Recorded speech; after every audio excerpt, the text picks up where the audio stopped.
ఇందులో మనం వర్క్ పరంగా కంప్యూటర్లని ఫస్ట్ మనం డివైడ్ అనేది చేద్దాము.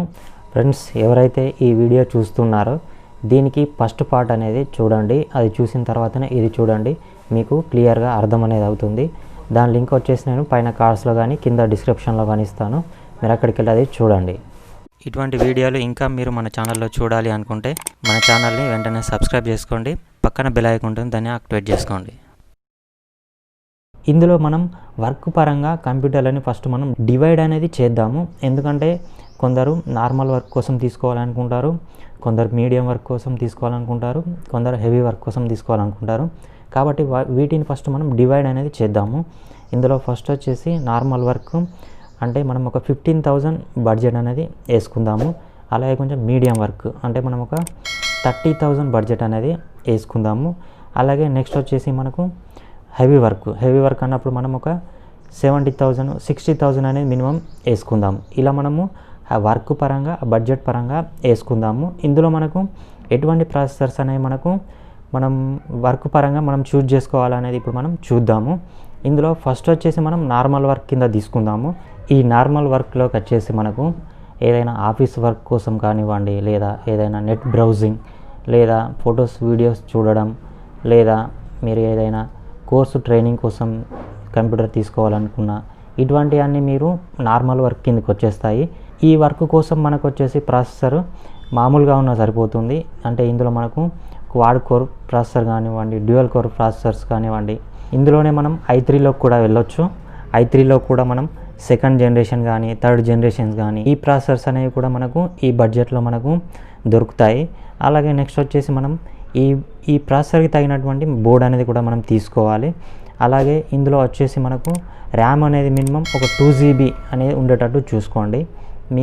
మీ నార్మల్ వర్క్ కోసం మీరు 2 GB ర్యామ్ అనేది మీకు సరిపోతుంది. అలాగే హార్డ్ డిస్క్ అనేది వచ్చేసి మీరు 500 అనేది తీసుకోండి, అది మీ వర్క్ కూడా మీకు అది సరిపోతుంది. ఇందులో మనం 19 inches LCD మానిటర్ కూడా ఒకటి తీసుకుందాము. ఇలా మీరు ఈ నార్మల్ వర్క్లో మీరు 15,000లోకి మీరు i3 సెకండ్ జనరేషన్ కానివ్వండి, లేదా థర్డ్ జనరేషన్ ప్రాసెసర్ అనేది తీసుకోండి. అలాగే మీకు ర్యామ్ అనేది మినిమం 2 GB ఉండేటట్టు చూసుకోండి. అలాగే హార్డ్ డిస్క్ వచ్చేసి మీకు 500 అనేది ఉండేటట్టు చూసుకోండి. అలాగే మీకు క్యాబినెట్, కీబోర్డు, ర్యామ్ ఇవన్నీ మీకు కూడా అందులోనే వచ్చేస్తాయి. ఇలా మీరు ఈ బడ్జెట్లో మీరు ఈ నార్మల్ వర్క్ కోసం ఈ ప్రాసెసర్స్ అనేవి ఇది సరిపోతాయి.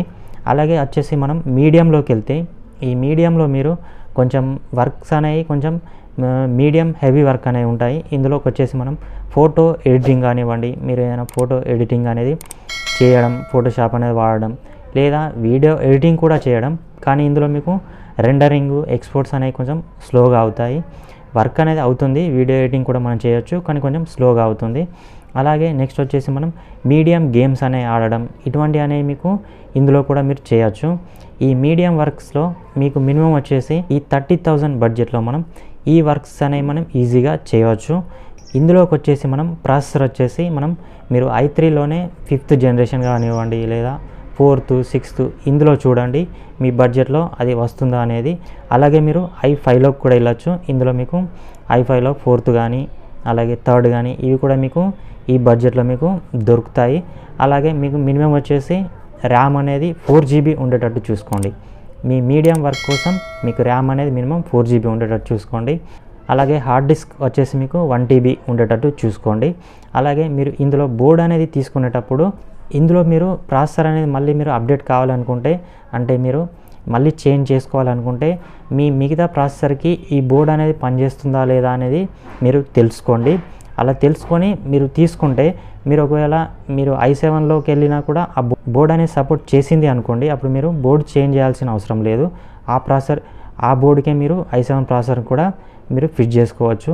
మీకు ఇందులో వచ్చేసి ఒక 2 GB గ్రాఫిక్ కార్డు, అలాగే 21 inches మీకు LED మానిటర్ అనేది ఒకటి తీసుకోండి. ఇలా మీరు ఈ board, processor, RAM, hard disk ఇవన్నీ మీరు ఇలా డిసైడ్ అనేది ఈ వర్క్ కోసం మీరు చేసుకోండి. అలాగే నెక్స్ట్ వచ్చేసి మనం హెవీ వర్క్ కింద తీసుకోవాలి అనుకుంటే మీరు మినిమం బడ్జెట్ అనేది 50,000 పైన వేసుకోండి.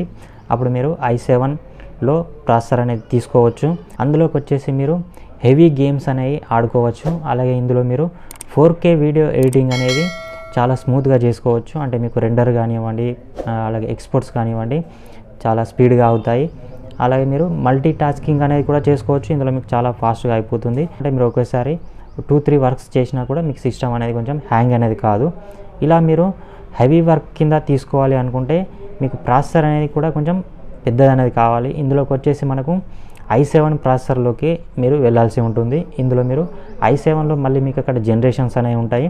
అందులో మీకు అందుబాటులో ఉందో చూడండి. i7లో మీకు అక్కడ మీకు 3rd ఉందా, 4th ఉందా, 5th ఉందా, ఆ జనరేషన్లో మీకు ఏ జనరేషన్ ప్రాసెసర్ అనేది మీకు మీ బడ్జెట్లోకి వస్తుంది అనేది మీరు i7లో చూడండి. అలాగే ఇక్కడ వచ్చేసి మినిమం మీరు 8 GB ర్యామ్ అనేది ఉండేటట్టు చూసుకోండి. ఎందుకంటే మీరు హెవీ వర్క్ చేస్తున్నప్పుడు అది కూడా మీకు చాలా స్మూత్గా ఉంటుంది. కాబట్టి 8 GB లేకపోతే 16 GB ఇలా మీరు తీసుకోండి. అలాగే ఇక్కడ మీకు హార్డ్ డిస్క్ అనేది మీరు 2 TB ఉండేటట్టు చూసుకోండి. ఎందుకంటే మీరు హెవీ వర్క్స్ అనేవి చేస్తూ ఉంటే మీకు డేటా అనేది ఎక్కువగా మీరు స్టోర్ చేస్తూ ఉంటారు. కాబట్టి 2 TB హార్డ్ డిస్క్, అలాగే 8 కానీ 16 కానీ ర్యామ్ ఉండేటట్టు చూసుకోండి. అలాగే కూలర్ మాస్టర్ క్యాబినెట్ అనేది ఉండేటట్టు చూసుకోండి. ఎందుకంటే మీరు హెవీ వర్క్ చేస్తున్నప్పుడు ఆ ప్రాసెసర్ అనేది హీట్ కాకుండా ఈ కూలర్ మాస్టర్ క్యాబినెట్ అనేది అది కొంచెం మీకు కూల్గా ఉంచుతుంది ప్రాసెసర్ని. కాబట్టి ఇక్కడ మీరు కూలర్ మాస్టర్ క్యాబినెట్లోకి వెళ్ళండి. అలాగే ఇందులో వచ్చేసి మీరు 4 GB గ్రాఫిక్ కార్డు, అలాగే 21 ఇంచెస్ LED మానిటర్ అనేది తీసుకోండి. ఇలా మీరు normal work, medium work, heavy work ఇలా మీరు డివైడ్ అనేది చేసుకొని అందులోకి వెళ్తే అక్కడ మీకు ఈజీగా మీరు ఎటువంటి ప్రాసెసర్ అనేది తీసుకోవాలి, ఎంత ర్యామ్ అనేది ఉండాలి, ఎంత హార్డ్ డిస్క్ అనేది ఉండాలి అనేది మీకు ఒక ఐడియా అనేది వస్తుంది. దీని ప్రకారం మీరు ఒక లిస్ట్ అనేది రాసుకోండి. మీ వర్క్కి తగినట్టు మీరు ఒక లిస్ట్ అనేది రాసుకొని అప్పుడు మీరు ప్రైస్ అనేది ఆన్లైన్లో చెక్ చేయండి ఎంత ఉంది అని. అలాగే మీరు కంప్యూటర్ షాప్లోకి వెళ్ళి కూడా ఎంత ఉంది అనేది చెక్ చేయండి. దీనిని బట్టి మీరు మీ బడ్జెట్లో మీ కంప్యూటర్ అనేది ఎలా బిల్డ్ చేసుకోవాలి అని మీకు ఒక బేసిక్ ఐడియా అనేది ఈజీగా వస్తుంది. అప్పుడు మీరు మీ కంప్యూటర్ని మీరే ఈజీగా బిల్డ్ చేసుకోవచ్చు. ఓకే ఫ్రెండ్స్, ఈ వీడియో మీకు నచ్చితే లైక్ చేయండి, షేర్ చేయండి, మన ఛానల్ని సబ్స్క్రైబ్ చేసుకోండి.